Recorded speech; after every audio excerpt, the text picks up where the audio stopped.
कम उम्र से ही ये क्या ड्रामा चल रहा है हमारी सोसाइटी में गर्लफ्रेंड बॉयफ्रेंड का। आपको ये जानना चाहिए कि इस समय आपकी पढ़ने और बढ़ने की उम्र है। जब सरकार ने ही आपकी शादी की उम्र 18 फिक्स कर रखी है तो क्या जल्दी है आपको सब कुछ कर लेने की। जो लड़कियां ये कहती हैं कि ये तो हार्मोनल होता है, अट्रैक्शन होना लाजमी है, लेकिन आप लोग समाज में भी रहते हो। आप सिर्फ एक जानवर नहीं हो कि जो हार्मोन्स के बहाव में आकर अट्रैक्शन, लस्ट और अटैचमेंट और प्यार के चक्कर में पड़ जाओ। आप लोगों को अपनी जिम्मेवारियां समझने की भी जरूरत है। आप लोगों के ऊपर समाज की भी जिम्मेवारी है। अगर सिर्फ हम अपने हार्मोन्स के बहाव में बह जाएंगे, इस समय अपनी किताबों और अपने करियर पे ना ध्यान देकर किसी रिलेशनशिप के चक्कर में पड़ जाएंगे, तो समझ लेना कि हम समाज से दूर होते चले जाएंगे। हमारी लाइफ जानवरों वाली ही रह जाएगी। देख लेना क्या मिला उन लड़कियों को जो आज अपने बाप का हाथ छोड़कर घर से भाग गई। वो 2 साल बाद 3 साल बाद पछताती ही है कि जिस एज में मुझे सही फैसला लेना चाहिए था, जिस एज में मुझे पेरेंट्स की बात मानकर कुछ बनना चाहिए था, आज मैं सिर्फ एक घर की नौकरानी बनकर रह गई। वो भी उस लड़के के घर की नौकरानी जिसके पास खुद कमाने के लिए कुछ नहीं है,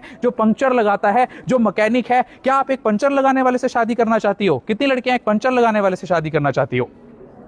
बिकॉज यू डिजर्व बेटर। आपको अभी अभी टारगेट होना चाहिए सिर्फ अपनी पढ़ाई पर ध्यान देना, और जब कुछ बन जाओगे अच्छा मैच आपके पास खुद चलकर आएगा। अदरवाइज आप सारी उम्र ऐसे ही धक्के खाती रह जाओगी। जिन्हें आज आप देख रहे हैं शराब के नशे में लड़कियां निर्वस्त्र होकर नंगी होकर गाड़ियों में घूम रही है, बाइकों में घूम रही हैं। क्या इस दिन के लिए हमारे देश ने यह सपना संजोया था? दो लड़कियां भी आज नशा करते हुए देख रही हैं दूसरी लड़कियों को। तुरंत उन्हें सतर्क करो कि बीड़ी नहीं पीनी है, सिगरेट नहीं पीना है, शराब नहीं पीनी है, क्योंकि ये बीड़ी सिगरेट शराब ना केवल आपके शरीर को खत्म कर रहे हैं, आपकी ओवरीज के एक्स को डिस्ट्रॉय करके आपको बांझ बना रहे हैं, बल्कि आपके समाज में भी आपकी रेपुटेशन और वैल्यू कम कर रहे हैं। आप सड़कों पर उतरकर प्रोटेस्ट के नाम पर गंदी गंदी गालियां जेनजी दे रहा है। प्रोटेस्ट तो हमारे देश में उस समय भी हुए थे जब हमारा देश गुलाम था, अंग्रेजों का गुलाम था। क्या भगत सिंह के मुंह से आपने कभी गाली सुनी?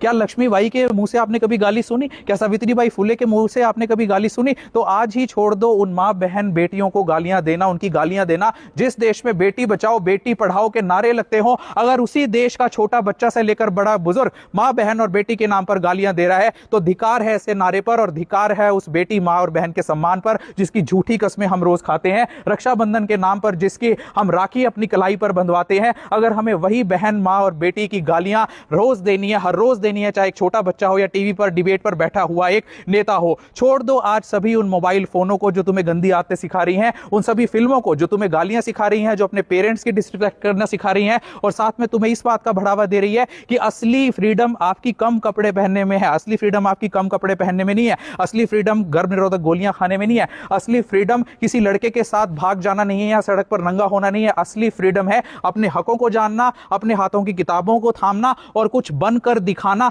तब सही मायने में आपको दी हुई फ्रीडम और